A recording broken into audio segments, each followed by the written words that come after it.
पहिल्याच पावसाने रत्नागिरी नगर परिषदेच्या नालेसफाईचा फुगा फुटला. मारुती मंदिर भाजी मार्केट जलमय, नागरिकांचा तीव्र संताप. अनेक दिवसांच्या प्रदीर्घ आणि चातकासारख्या प्रतीक्षेनंतर अखेर जूनच्या उत्तरार्धात पावसाने शहरात जोरदार बॅटिंग केली आहे.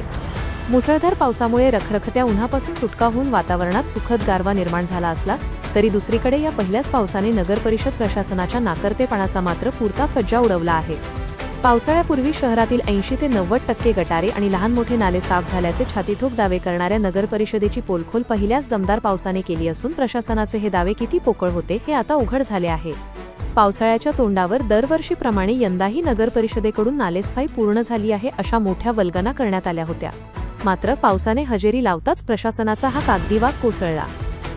शहरातील मुख्य बाजारपेठ असलेला आणि नेहमी गजबजलेला मारुती मंदिर भाजी मार्केट परिसर काही तासांच्या पावसातच पूर्णपणे पाण्याखाली गेला.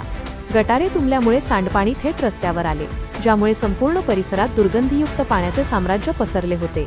या साचलेल्या घाण पाण्यातूनच वाट काढत नागरिकांना खरेदी करावी लागली, तर भाजी विक्रेत्यांना आपले दुकान वाचवण्यासाठी आणि पाण्यात उभे राहून व्यवसाय करताना प्रचंड मानसिक व शारीरिक मनस्ताप सहन करावा लागला.